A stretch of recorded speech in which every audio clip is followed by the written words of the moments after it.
não esteve com Cristo, não passou por muitos períodos que a Bíblia ela representa, então nós precisamos entender cada um desses momentos, cada um desses episódios para que a gente tenha uma compreensão mais clara das Sagradas Escrituras. Ia pedir só para os irmãos que estão com o áudio aberto, para que possa fechar por gentileza, que está dando microfonia e os irmãos não estão conseguindo ouvir e acaba dando interferência. Melhorou aqui, agora melhorou. Então, vamos lá, meus irmãos.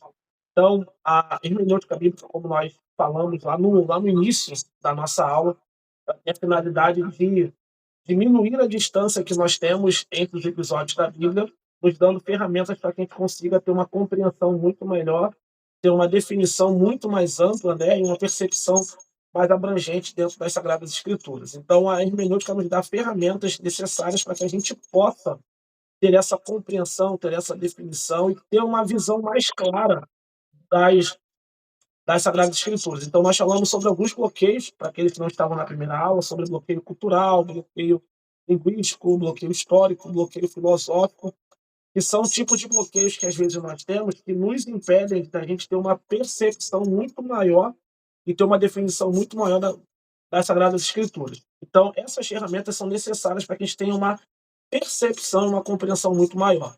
Além dessas ferramentas que nós temos, que nós vimos nas aulas passadas e definimos, nós temos o que nós chamamos de gênero de cada passagem, que é o que nós vamos estudar a partir de hoje.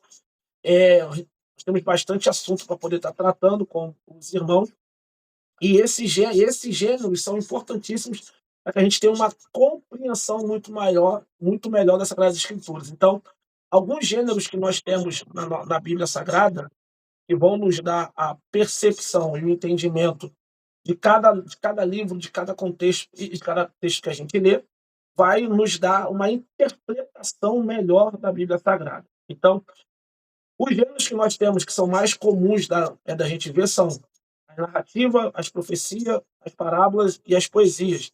Nós temos esses quatro tipos de gêneros que estão contidos dentro das Sagradas Escrituras, tá? Quando a gente lê. E quando a gente tem um estudo sistemático da palavra de Deus, nós precisamos ter essa percepção. Qual o tipo do gênero que eu tô lendo? Aquele livro específico que eu estou ali estudando, seja ele o livro do Antigo Testamento ou do Novo Testamento, qual é o gênero que ele está contido, tá?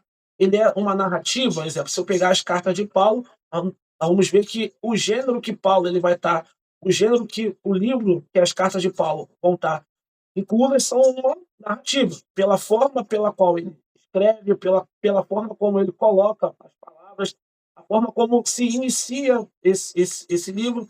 Se eu pegar aí o livro de Apocalipse, se eu pegar o livro de Ezequiel, ou de Jeremias, dentro do conteúdo que ele vai estar aplicando, nós vamos ver ali que o gênero daquele livro é um gênero que está dentro das profecias, pela forma textual que ele é colocado e que ele é aplicado. Então, isso é importantíssimo para a nossa compreensão e para o nosso entendimento das Sagradas Escrituras. Tá? O que seria um gênero politerário? Tá? O gênero politerário, ele é manifestado dentro do mundo da arte, né, conforme a gente está vendo aqui, e através da palavra, seja ela falada ou seja ela escrita. Quando nós falamos em gênero literário, nós estamos falando sobre o conteúdo de uma estrutura dentro de um texto. Então, todo texto, dentro de uma composição, ele tem um gênero específico. E esta divisão, ela existe não apenas hoje. Ela é uma divisão que é muito antiga e está inclusa aí desde o período da Grécia. Então, quando a gente vai estudar a língua portuguesa e vamos ter uma compreensão do texto que nós estamos lendo, ou então de um livro que nós estamos lendo, o gênero ele faz parte para nos dar a definição daquele conteúdo e daquilo que nós estamos absorvendo ali dentro daquela literatura, tá? Então, aí dentro desse gênero, nós temos a narrativa, profecia, parábola e as poesias. E o que nós vamos ver a partir da aula de hoje é a definição de cada um desses gêneros. Eu coloquei aqui, todo mundo está conseguindo ver a minha tela aí? Tá pequeno para os irmãos ou tá todo mundo vendo? Obrigado, irmão Hélio. Essa. Obrigado, irmão Alberto. Obrigado, irmãos. Então vamos lá. O que seria uma parábola, tá? Dentro da definição, é um tipo de história criada a partir de uma montagem feita pelo autor com base em fatos fictícios em um cenário extraído da vida real. O que seria isso? São exemplos que são uma narrativa que é aplicada, tá? Que ela é montada dentro de fatos, pegando elementos extraídos da vida real para que a pessoa que esteja lendo ou a pessoa que esteja absorvendo aquele conteúdo tenha uma compreensão muito melhor ou então tenha uma definição muito mais ampla daquilo que está sendo aplicado e daquilo que está sendo dito, tá? E a parábola ela vai ter sempre o objetivo ela vai ter sempre o objetivo de ilustrar uma verdade moral ou espiritual. Então, o cunho de uma parábola, dentro da sua essência, ela vai estar sempre atrelada ao objetivo de quê? De ilustrar uma verdade moral ou espiritual. Por isso que Jesus, ele, dentro dos seus ensinamentos, ele usou muito esse gênero, para que ele pudesse dar uma clareza ou trazer uma clareza muito maior para os seus discípulos dentro das verdades espirituais, para que eles pudessem ter uma compreensão e uma definição muito maior para aquilo que ele queria falar e dentro daquilo que ele queria transmitir.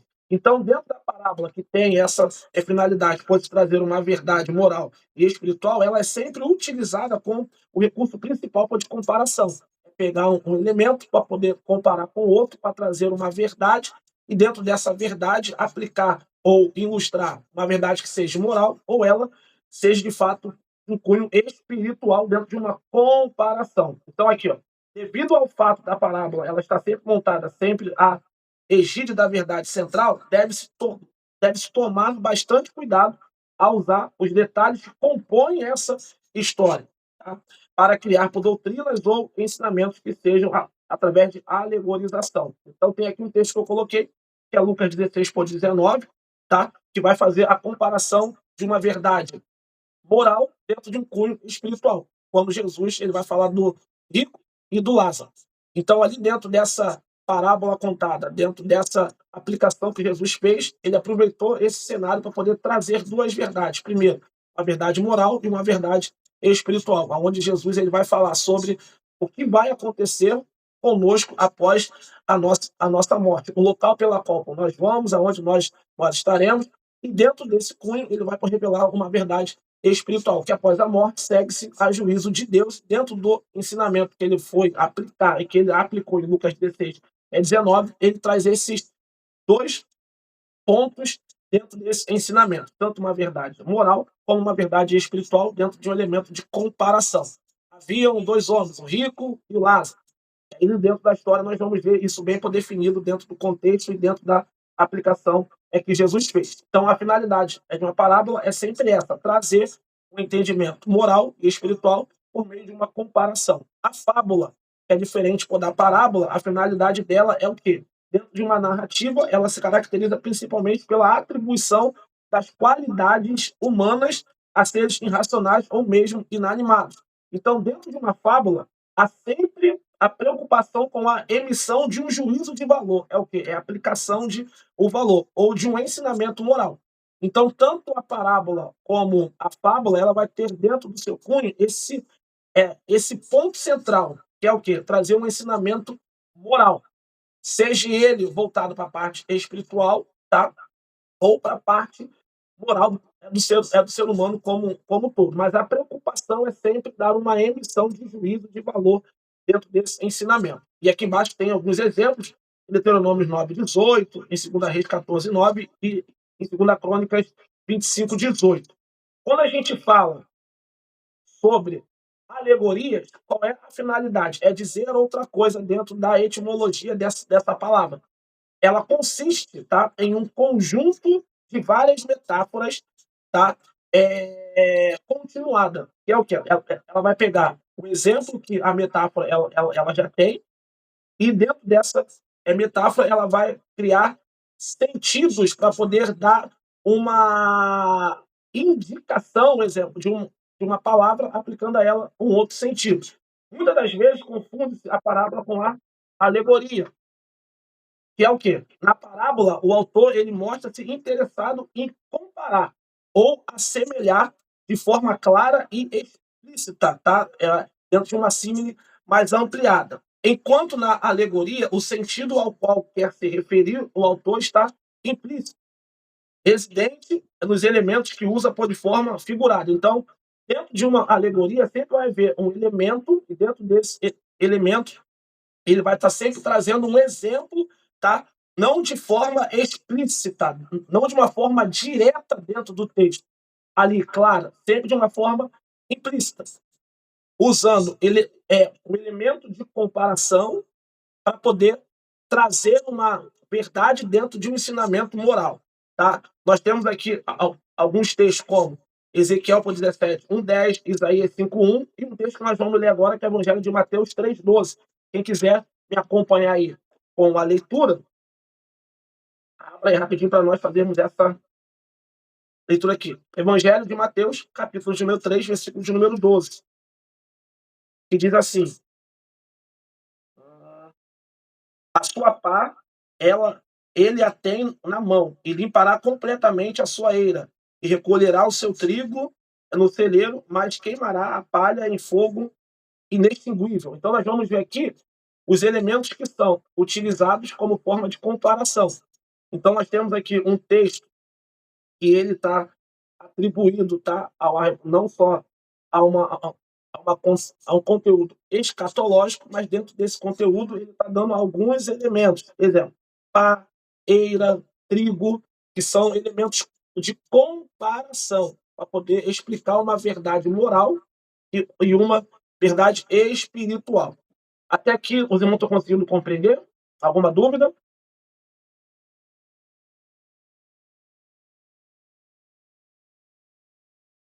Pensa, então vamos andar aqui com o nosso conteúdo.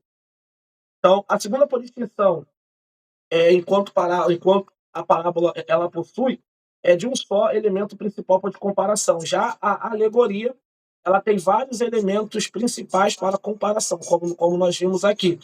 Ele pega um elemento para poder fazer uma comparação, para poder trazer uma verdade moral e espiritual dentro do ensinamento que está sendo aplicado. A parábola ela usa apenas um elemento, enquanto a alegoria ela usa vários elementos para poder fazer a sua comparação, tá? E aí dentro das ferramentas que a hermenêutica ela nos dá e que nós temos para poder ter uma compreensão muito maior das Sagradas Escrituras, nós precisamos entender a etimologia do texto. O que seria isso? É a compreensão do, da palavra original. Então, a etimologia é quando eu pego aquela palavra e eu extraio dentro dela o seu sentido correal. O que ela quer dizer? O que ela quer transmitir? O que ela, dentro da sua essência, ela quer passar e qual a verdade, qual o sentido que ela quer dar. Então, a etimologia ela tem essa finalidade, é de dar o sentido original para aquela parábola. Na primeira aula, eu mencionei que a Bíblia, ela dentro da sua escrita, nós temos o hebraico, nós temos o grego. Então, quando nós estamos lendo a Bíblia, nós precisamos entender que nem sempre aquela palavra que eu estou lendo ali, ela tem o cunho da tradução dentro da nossa língua portuguesa. Então, todo mundo que estuda a Bíblia Sagrada precisa ter um dicionário bíblico, não apenas um dicionário da nossa língua portuguesa, mas também um dicionário bíblico, que são ferramentas de consulta, para que a gente possa saber qual é a originalidade daquela palavra, para que a gente possa estar trazendo a compreensão real e o sentido original que ela quer transmitir. Então, é a disciplina, ou é o conteúdo, né? A etimologia é o conteúdo que trata da descrição de uma palavra em diferentes estados de línguas anteriores, até remontar o seu verdadeiro significado. Então, no grego, a etimologia ela se preocupa em encontrar os chamados vocábulos originais, né? Qual é a originalidade que essa palavra ela quer dizer. E até um texto bem prático que eu usei aqui na semana passada, na semana retrasada também, é sobre o camelo passar por um furo de uma agulha que, na verdade, ali era uma portinhola, né? Então, fica muito claro quando a gente vai no sentido original da palavra, nós temos a compreensão muito maior do texto como todo. Então, o porquê que eu preciso ter essa preocupação por saber o sentido real da palavra? Para que eu não dê ao texto uma definição que ele não está dando. Para que eu não apresente de forma clara, para que eu apresente de forma clara qual é o sentido real que aquela palavra ela está dando. Nós, como estudantes das Sagradas Escrituras e amantes da palavra de Deus, nós não podemos dar um sentido por diferente do que o texto está querendo dizer, ou aplicar o texto um sentido totalmente diferente. Para que isso não ocorra, eu preciso entender qual é a etimologia daquela palavra, qual é o sentido real que aquela palavra ela quer transmitir e quer trazer dentro daquele texto ou dentro daquele contexto, tá? Então, exemplo, ó, aqui eu coloquei a palavra trabalho, tá? Dentro do seu sentido original, que é o quê? A palavra por trabalho, dentro do termo formado e da junção dos seus elementos, ela significa três dentro da definição grega, tá? Mas o sentido dela mesmo e a etimologia dela quer dizer o quê? Torturado.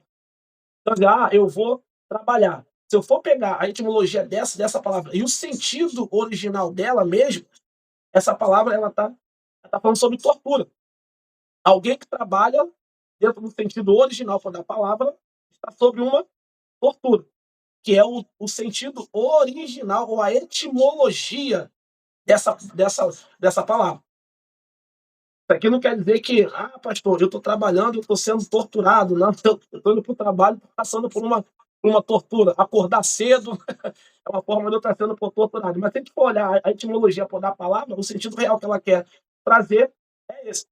Eu coloquei um outro aqui, que é sobre religião, tá?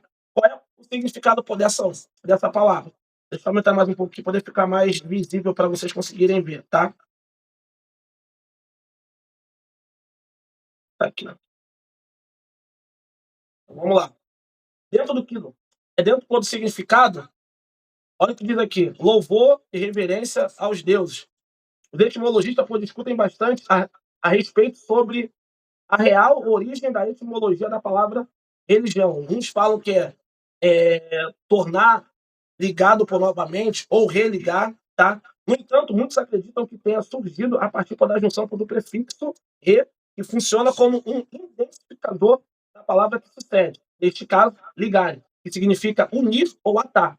Então, a religião ela não tem só apenas a definição de louvor ou referência. Dentro da sua essência, a etimologia dela é ligar, dar liga, unir aquilo que está separado ou aquilo que está desanexado, vamos colocarmos assim. Dentro desses dois pontos aqui, alguma dúvida? Quero perguntar? Sobre etimologia, tem uma aluna que está me perguntando se está na apostila. Definição, etimologia. Entendi. Eu coloquei na apostila, isso? Então, tem a definição lá, mas não tem dessa forma como está no slide. Por isso que eu vou colocar hoje lá no grupo o slide após a nossa aula, para poder ficar com o material de consulta também. Eu imprimi aqui, aí eu estava tentando acompanhar, eu sou aluna longa, tá? Estava tentando acompanhar, e quando você falou da parábola, tá aqui, né? Da alegoria, o outro já não estava, e a tipologia também não achei. Sim. É porque o que acontece? Aqui no slide eu coloquei mais conteúdos. Entendi. Aí não adianta nem acompanhar por aqui, né? Tem que acompanhar no slide, né? Porque eu não estou chegando nada no slide. Por isso que depois da nossa aula eu vou estar colocando o slide lá também. Tá bom. Obrigada. Tá bom? A gente vai fazendo a aula e acaba que vão surgindo mais conteúdos, tá? Por mais que não esteja diretamente dentro da apostila, eu sempre gosto de trazer mais conteúdo para poder estar enriquecendo para a nossa aula. Tá bom, vou anotar a parte aqui, que aí depois tem. Depois você vai passar o slide, no caso, então. Vou colocar lá também. Tá bom. Então vamos lá. A figura de linguagem, qual é a finalidade dela, tá? São recursos que tornam a mensagem que emitimos mais expressivas. E qual é a finalidade de nós usarmos uma figura de linguagem e por que a gente precisa saber sobre essas figuras de linguagem? Porque dentro da Bíblia nós temos muita figura de linguagem dependendo do texto que nós vamos ler. Então, a figura de linguagem ela pode ser subdividida em figura de som, em figura de palavras, em figura de pensamento, em figura de construção, dependendo da composição do texto que vai estar descrito. Se ele é uma narrativa, se ele é uma parábola, se ele é... Alguém fez uma pergunta aí? Pode falar, José Monique.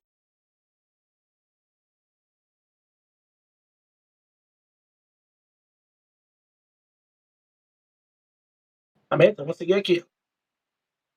Eu botaram uma pergunta aqui, mas acabou que passou percebido. Vamos lá. Então, a figura de linguagem ela é importantíssima para quê?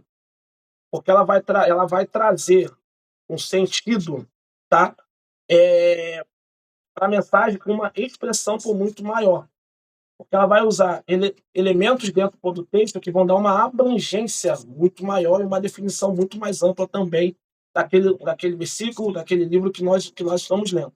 Nós vamos ver que no próprio livro de Apocalipse, livro de Daniel, nós temos muita figura de linguagem dependendo do versículo e do capítulo que nós estamos lendo.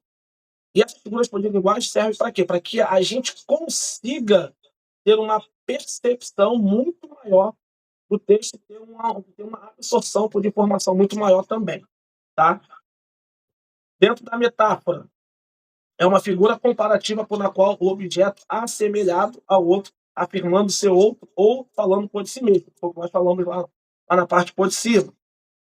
O eufemismo, tá? O que seria o eufemismo? É quando a palavra que está sendo utilizada, ela tira o peso daquela palavra. Exemplo, quando Jesus está com Marta, Lázaro e Maria, na casa deles, e Jesus ele sai e se retira para uma outra cidade. Marta e Maria mandam um mensageiro para até Jesus, dizendo que Lázaro ele estava muito doente, estava enfermo. A palavra que Jesus usa dentro desse contexto é: precisamos voltar, porque o nosso irmão Lázaro ele dorme. Na verdade, a palavra grega ali para dormir é morte. O eufemismo ele faz o quê? Ele tira o peso daquela palavra para poder trazer um sentido mais ameno. É tanto que os discípulos, quando eles olham a forma como Jesus fala, eles falam: poxa, se ele dorme, para que nós vamos voltar? E aí Jesus, mais à frente, ele vai falar: não, Lázaro está morto.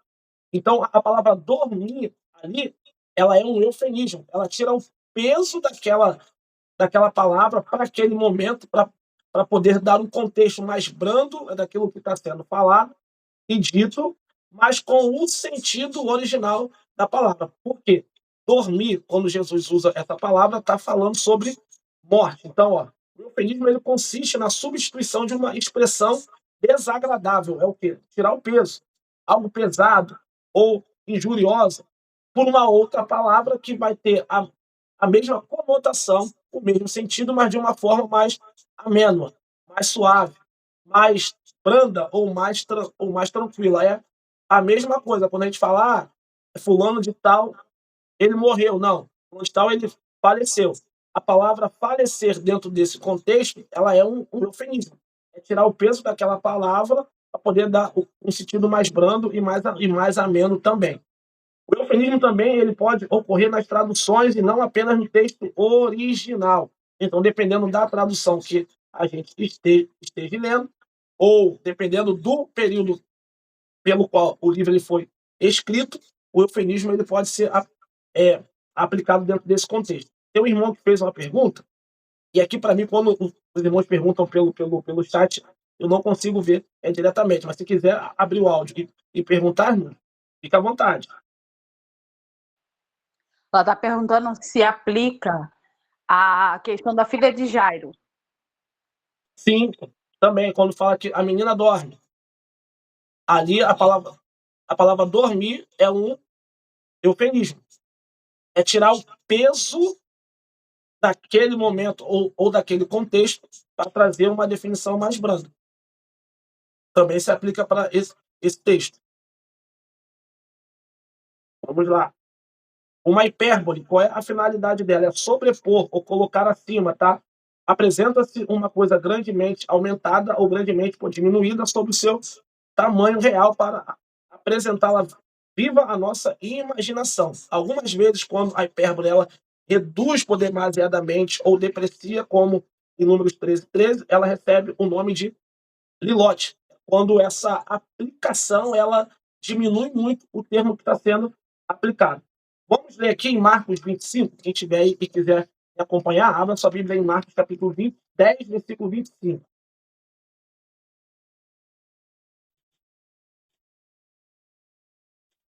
Marcos 10, 25.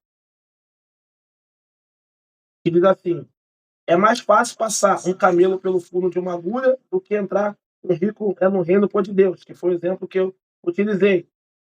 Que é o quê? Furo de uma agulha. É assim, algo pequeno na nossa imaginação, mas dentro do contexto é uma portinhola. Vamos ler lá em Lucas 6:42.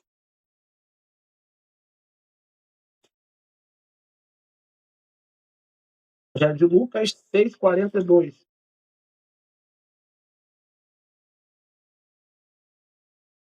Que diz assim: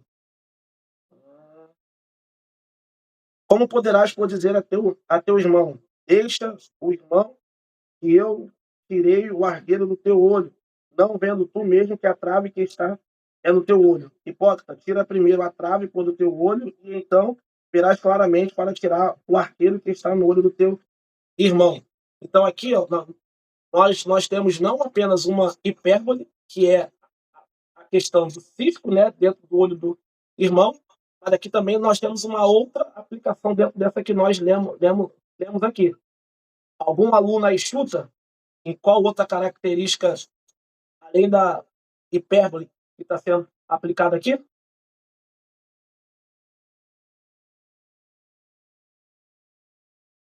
Alguém chuta aí?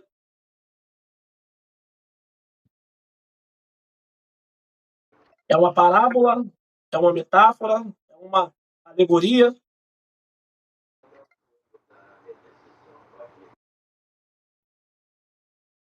Ninguém?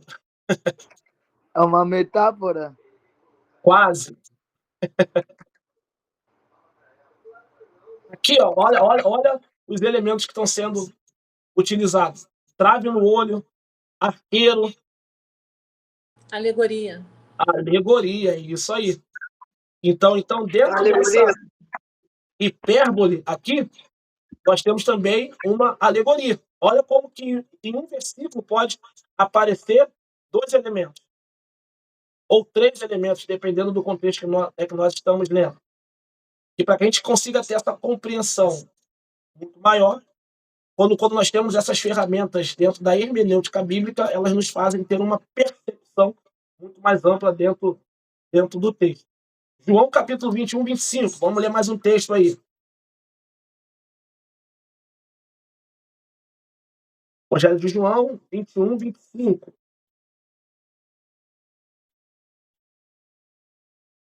Capítulo 21, versículo número 25. Vamos ler aqui, olha o que diz. Há, porém, ainda muitas outras coisas que Jesus fez. Se todas elas fossem relatadas uma por uma, creio que nem no mundo inteiro caberiam os livros que seriam escritos. Olha uma hipérbole aí. Ele está dando dois tipos de sentido. Algo muito mais aumentado, tá? Quando se fala de todos os feitos que Cristo fez caber dentro de um único livro, tá?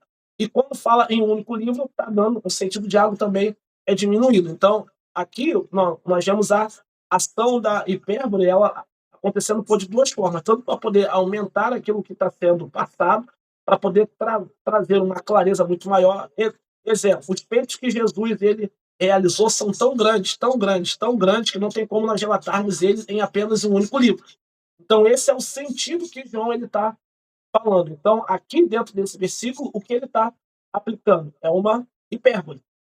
É o que? Ele está trazendo um exemplo de algo grande para que a pessoa tenha uma percepção de que aquilo que ele está falando tem uma grandiosidade tremenda e é algo muito grande que não tem como você comparar e não tem como você, talvez, exemplificar. Então, ele aumenta para poder trazer uma clareza muito, muito maior. Tá? A metonímia, que denomina, denominar de uma outra maneira. Então, exemplo, é você falar algo, mas aplicar ele de uma outra forma, que é o quê? Emprega-se esta figura quando a causa é tomada pelo efeito ou vice-versa, ou o símbolo pela realidade que ele indica. Baseia-se numa relação mental. Por exemplo, no Evangelho de Lucas, capítulo 16, versículo 29, o termo Moisés e os profetas significam o conjunto de textos do Antigo Testamento, que é o quê? Que em Cristo, ali nós temos essa exemplificação, tanto da figura de Moisés como dos profetas.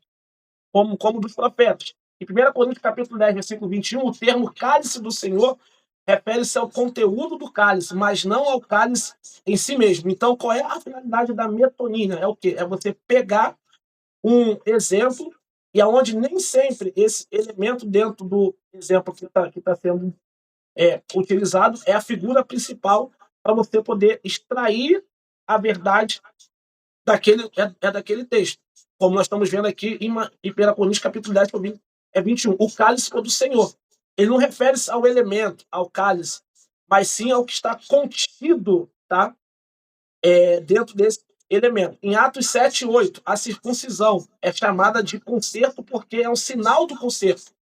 Então vocês conseguem perceber que aqui no Novo Testamento, quando se fala de circuncisão, não é apenas o ato de você circuncidar uma pessoa, mas é do conteúdo ou do elemento ou do conceito daquilo que está sendo dito.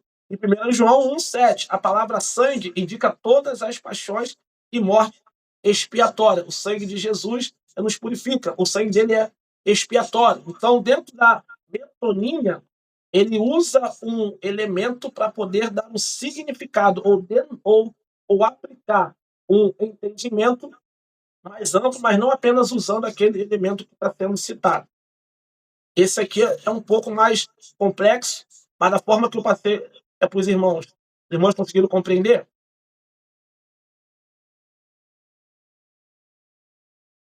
Pensa.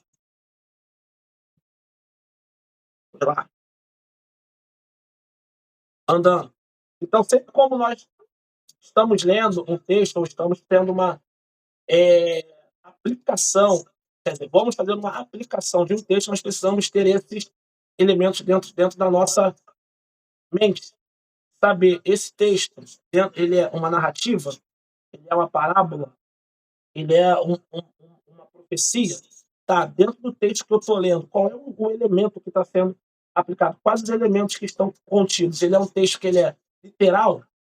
Dentro dessa frase, dentro desses versículos, ele possui hipérbole, é um eufemismo. A aplicação por esse texto é o sentido que ele está sendo colocado, é o sentido por real que eu preciso aplicar ou não. É uma hipérbole, como nós vimos aqui, é uma metonímia. O elemento que está sendo utilizado é o elemento principal por dentro dessa frase ou dentro desse contexto. Então, a hermenêutica ela vai nos dar essas ferramentas para que a gente tenha uma compreensão muito maior, muito mais ampla das Sagradas Escrituras, para que a gente tenha uma absorção muito maior do entendimento da palavra que nós estamos lendo. Então, sempre nós precisamos, até mesmo quando nós estamos lendo, nos atentar para cada tipo de gênero. Então, exemplo, aqui eu vou ter uma observação que é o quê? Atente para as determinadas metáforas quando elas relacionam a pessoa com de Deus. Então, dependendo do livro ou da forma como está sendo escrito, eu preciso ter essa atenção. Exemplo, o antropopatismo, ele atribui-se a Deus emoções, paixões, tá? Exemplo, em Gênesis 6:6. Abram a Bíblia de vocês aí, por favor, para me acompanhar dentro desse texto. Gênesis capítulo de número 6.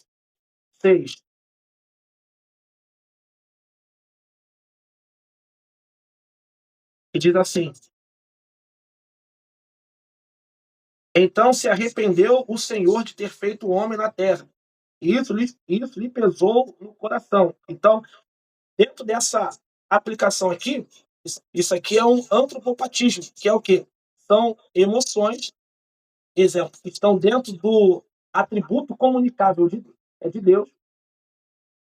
Quando nós estudamos sobre a doutrina de Deus, a doutrina do Espírito Santo e a doutrina é de Cristo, nós aprendemos uma regra sobre os atributos que Cristo, Deus e o Espírito Santo possuem, que eles são classificados de duas formas, que são atributos comunicáveis. Esses atributos comunicáveis eles estão atrelados ao fruto do Espírito Santo, é o que está descrito lá em Gálatas: amor, longanimidade, benignidade, temperança, domínio próprio.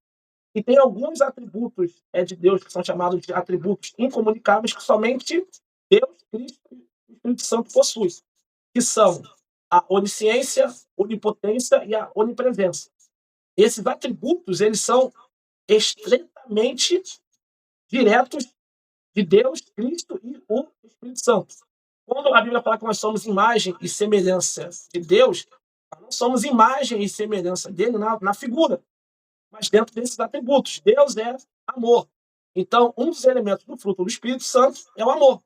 Dentro de nós, esse amor precisa ser gerado. Mas aí, quando a gente vai ver a etimologia ou a definição da palavra amor, nós temos o amor ágape, o amor ero, o amor strong, o amor philopos. Amor ágape é o amor incondicional, o amor eros é o amor carnal, é o amor sentimental que o homem tem pela mulher. O amor strong é o amor de amizade. O amor philopos é o amor de pai para filho. Então, olha como que uma palavra, dentro da sua ramificação, ela tem dentro dela várias essências de aplicação. E aqui dentro do antropopatismo, que é o que nós estamos falando, esse tipo de atribuição, quando nós lemos um texto, exemplo, como Gênesis 6:6, eles atribuem a emoção de Deus. Deus se arrependeu, exemplo, quando Deus fala com Moisés. Em diversas oportunidades, quando Deus vai tirar o povo de dentro do Egito, Deus ele fala o quê? Moisés, o meu povo, minha nação. Mas quando o povo peca, o texto ele é bem claro que Deus ele vai falar assim: ó, Moisés, o teu povo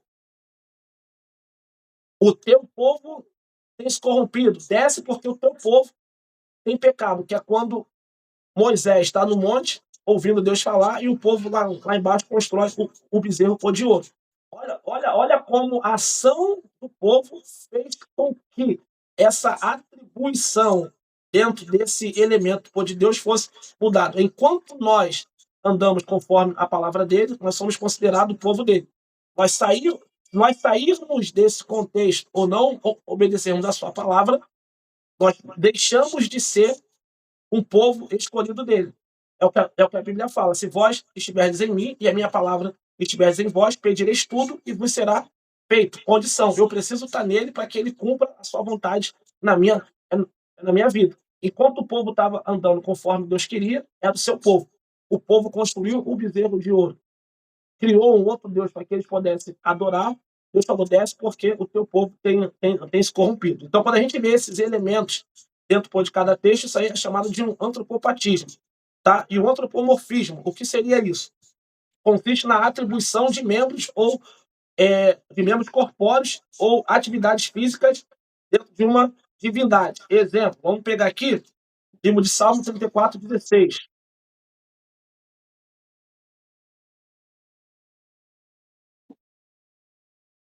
Salmo 34:16.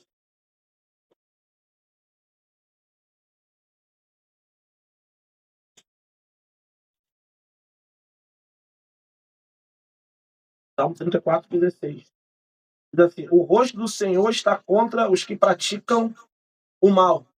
Fala o quê? Fala de uma atividade física, de uma ação física. Tá?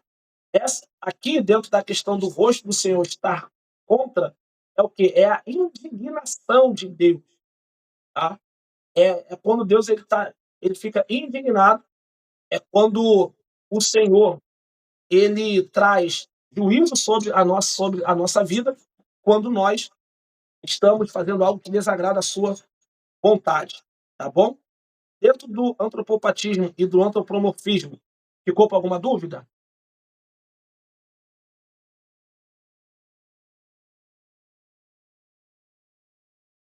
Posso andar? Benção, então vamos lá, meus irmãos. Maravilha. Eu só consegui entrar agora. Não, tá na Tô benção. pegando aula agora. Maravilha. Pastor Tiago, Então, agora que eu peguei a aula. bem, então, a Bíblia, ela é a sua melhor intérprete. A Bíblia, ela interpreta a Bíblia. Por que lá na primeira aula eu falei que eu preciso saber do Antigo e do Novo Testamento? Porque o Novo Testamento, ele interpreta as revelações que foram feitas e ditas no Antigo Testamento. Eu não posso gostar só de um e deixar o outro por de lado. Não, eu tenho que ter os dois pontos, né, o Antigo e o Novo Testamento, dentro da minha base de estudo, para que eu possa ter uma compreensão mais ampla das Sagradas Escrituras. Então, o princípio da interpretação da Bíblia é que a Bíblia, ela é a intérprete da própria Bíblia. As Escrituras explicam as Escrituras. Para que eu consiga ter uma definição e uma compreensão mais profunda, eu preciso ter esses elementos, ter essas ferramentas dentro do meu conceito e dentro da minha bagagem como teólogo, para que eu possa ter uma compreensão muito maior das Sagradas Escrituras, tá? Então, alguns versículos que não estão na Bíblia Sagrada, só para os irmãos terem uma percepção que muitas das vezes nós citamos versículos ou citamos conceitos ou fazemos uma comparação por um versículo que não está na Bíblia Sagrada, dentro da Bíblia Sagrada. Exemplo, um pouco com Deus é muito. Quantos já ouviram essa expressão aí? Pouco com Deus é muito. Preciso ter muita coisa porque o pouco com Deus é Eu muito. sempre ouço. Há pregadores citando essa frase como se ela fosse bíblica. Eu já ouvi. E, na verdade, ela dentro de um contexto totalmente diferente. Exemplo, quando a gente vai ler o livro de Provérbios, capítulo 11, versículo 24, diz: um dá liberalmente e se torna mais rico, o outro retém mais do que é justo e se empobrece. Essa é a definição. E aí a pessoa faz o quê? Um pouco com Deus, como diz aí o ditado, é muito. Mas essa expressão, ela não está na Bíblia Sagrada. O outro, até 1000 irá e de 2000 não passará. Essa frase aí, ela foi clássica dentro de um período aí que de 2000 não passaria. E aí foi uma confusão tremenda. Pessoas pensando que o mundo fosse terminar e acabar. Mas essa expressão, ela não está dentro da Bíblia Sagrada. Foi uma definição que a pessoa teve um entendimento. Exemplo, como eu coloquei aqui, né? Daquele dia e hora, ninguém sabe. Mateus 24:36. Essa é a expressão, é o versículo correto. Mas a pessoa pegou, isso virou jargão de púlpito, tá? De 1000 passará, de 1000 irá e de 2000 não passará, tá? Da semente da mulher, por levantarei um que esmagará a cabeça por da serpente. O texto de Gênesis 3,15 não diz que está acima. Eu porei inimizade entre ti e a mulher, e entre a tua semente e a sua semente. Essa é a aplicação por esse texto. Mas aí, como as pessoas falam, e às vezes por força de linguagem, diz, da semente da mulher, por levantarei um que esmagará a cabeça por da serpente. Isso aí a gente escuta muito, às vezes, em vigília, dentro da força de expressão, né? Pisa na cabeça da serpente, mas a gente pode deixar para uma outra aula e para uma outra aplicação, para a gente entrar mais a fundo disso. Outros pontos. Deus cegou o entendimento dos incrédulos. A Bíblia diz: o Deus desse século cegou o entendimento dos incrédulos. Não foi Deus que cegou, foi o Deus desse século. Mas às vezes nós ouvimos expressões como o Deus cegou o entendimento dos incrédulos. A pessoa aplicando o texto totalmente de uma forma diferente. Outra, diga-me com quem tu andas e eu te direi quem és. Este versículo não existe. É outro versículo que não está dentro da Bíblia Sagrada. Tá? Em Provérbios, ele fala o seguinte: o homem violento persuade o seu companheiro e guia-o por caminhos não bons. Mas aí pegaram esse texto, não entenderam o seu contexto, montaram uma frase em cima desse texto, dizendo: diga-me com quem tu andas, que eu te direi com quem tu és. E ainda tem pessoas que usam isso e dizem: na Bíblia está escrito, e não está escrito nada. Aí vem o peso. Aí daquele que acrescentar um tio ou retirar. Aí de quem modificar o que está escrito dentro da Bíblia Sagrada. Outra frase que é bem comum, às vezes pode se ouvir: eu venci o mundo e vós vencereis. Em João 16:33, diz assim: tenho-vos dito isto, para que em mim tenhas paz. No mundo tereis aflições, mas tende bom ânimo, porque eu venci o mundo. Jesus venceu. Ele não está dizendo que ele venceu como diz, e vós vencereis, porque quem fala vós está dando força de complemento a uma frase que uma outra pessoa falou. Jesus não falou nada disso. Ele venceu. Por ele, nós somos mais do que vencedores. Ele venceu, tá? O amor encobre a multidão de pecados. Então, se eu fosse colocar aqui, eu coloquei só alguns exemplos dentro de versículos que são citados na Bíblia de uma forma totalmente errada, dentro de versículos que são citados que não estão na Bíblia e as pessoas citam dentro de uma forma totalmente errada. E a hermenêutica bíblica ela tem essa finalidade de trazer clareza, de trazer iluminação, de dar para nós ferramentas para que a gente consiga ter uma interpretação muito mais ampla, completa e correta das Sagradas Escrituras. Então, todos aqueles que estudam teologia precisam ter essas definições. A primeira regra: a Bíblia ela se interpreta sozinha. Isso é chamado de contexto remoto, contexto histórico. Nós temos ferramentas dentro da hermenêutica que nos ajudam a ter uma interpretação muito maior das Sagradas Escrituras. Tá bom, meus irmãos? Então, a nossa aula de hoje, e dentro do nosso conteúdo da matéria de hermenêutica bíblica, ele se encerra hoje. Como nós temos 4 aulas apenas dentro de cada mês, não dá para nós aprofundarmos muito mais dentro desse estudo, porque o nosso tempo ele é curto, mas dentro dessas 3 aulas, nós trouxemos aqui por ferramentas importantíssimas para que cada um de vocês, a partir dessa matéria, consigam ter uma percepção muito maior, muito mais clara dos textos que vocês forem estarem lendo, tá? Para que vocês possam ter uma aplicação, não só para vocês, mas para que quando vocês estiverem expondo a palavra do Senhor, vocês tenham clareza e certeza daquele versículo que vocês estão lendo. Tá bom? Como eu disse, essa aula de hoje ela está valendo 1,5 ponto, porque está passando um trabalho para vocês, que é para ser entregue até a semana que vem, que vai estar valendo mais 1,5 ponto, para que a prova ela esteja valendo 7.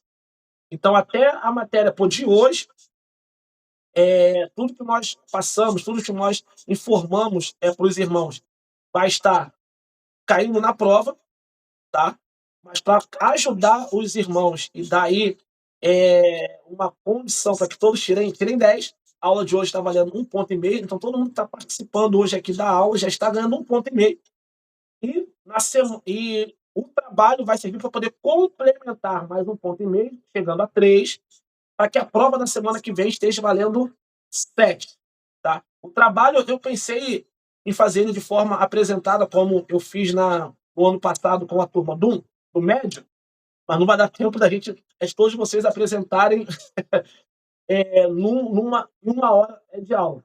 Nós teria que fazer isso aí de forma presencial, mas não daria tempo de todo mundo tá se apresentando. Então, eu vou estar colocando o tema após o término da aula aqui, porque nós temos 6 minutos para essa chamada ela encerrar.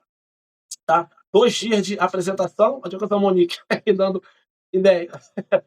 Para poder marcar com todo mundo lá no nosso instituto para poder fazer 2 dias de apresentação. É uma boa ideia, Nós temos 21 alunos aqui, eu separo 21 temas, cada um dos alunos aí vai ter a oportunidade de estar se apresentando. Se todos os alunos que estiverem aqui na aula online tiverem a disponibilidade para estarem vindo de forma presencial, tá?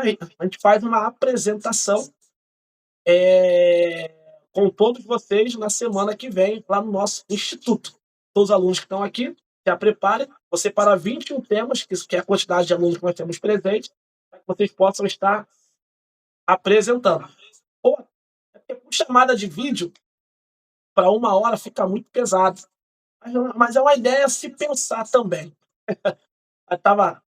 É uma ideia a se pensar. Pode ser também. Uma apresentação, como cada um abre e se apresenta, cada um vai ter aí 20 minutos. Posso até pensar que, ao invés de ser uma prova escrita, a prova ser de forma de apresentação. É uma boa. Acabou, cada um vai abrir e vai apresentar aí dentro de uma. Ó, que benção, que benção. Então, são possibilidades para a nossa apresentação aí para a semana que vem, que foi até um ponto que nós fizemos no ano passado com a turma que era do básico e que hoje está no médio. Porque a hermenêutica bíblica, eu tenho dentro do conceito que vocês se apresentando é uma forma de vocês expor também o entendimento que vocês estão tendo. Gostei da ideia. Temos 4 minutos para poder encerrar essa aula. Eu queria perguntar dentro desses 4 minutos se algum irmão ficou com alguma dúvida, querem perguntar algo. Se quiserem perguntar, aproveitem, abram o áudio aí rapidinho. Temos 4 minutos antes desse link cair.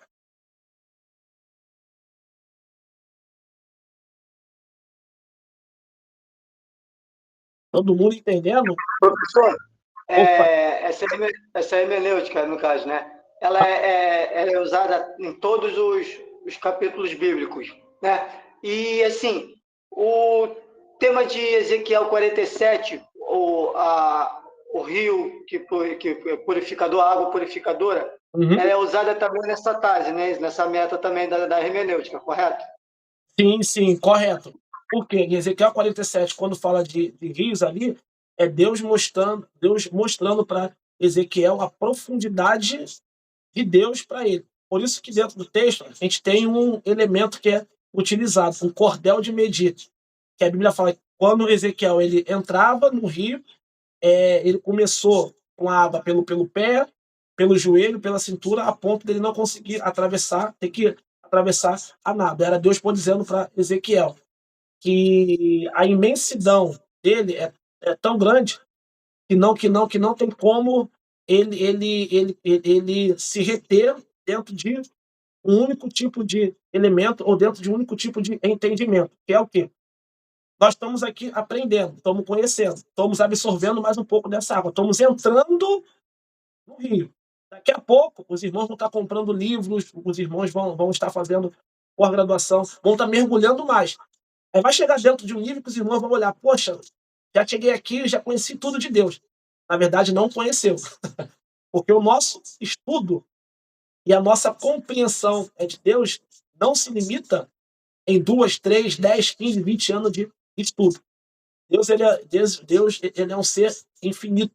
Assim, Deus não se limita a um tempo, a uma lógica. Quanto mais a gente acha que conhece a Deus, menos nós conhecemos. A verdade é essa. Eu estou há mais de 20 anos nessa área de ensino, ensinando, instruindo, e cada ano que passa eu absorvo e tenho essa percepção. Quanto mais eu conheço, menos eu sei. Quanto mais eu estudo, menos eu sei. Porque Deus ele é uma pessoa ilimitada. Quanto mais a gente se aproxima, mais ele se revela. Quanto mais a gente pensa que está próximo, mais a gente entende que está longe, e nós dependemos mais da graça e da misericórdia dele. Tá bom, meus irmãos? Que Deus abençoe a todos mais esta aula, dando cada um dos irmãos entendimento, compreensão e dando também sabedoria para ter mais absorção das Sagradas Escrituras. Tá bom? Terminando aqui, já temos 1 minuto para o link terminar. Assim que terminar, aqui eu vou estar colocando lá no grupo esse material. É um material de consulta e também os irmãos terem como base aí dentro do material do seminário também, para que os irmãos tenham uma abrangência muito maior. Tá? Que Deus abençoe a todos. Fiquem na paz. Uma noite abençoada em nome do Senhor Jesus. Paz do Senhor a todos, meus irmãos. Fiquem com Deus. A Deus paz. abençoe. A paz, pastor Tiago. Paz. Paz, pastor João.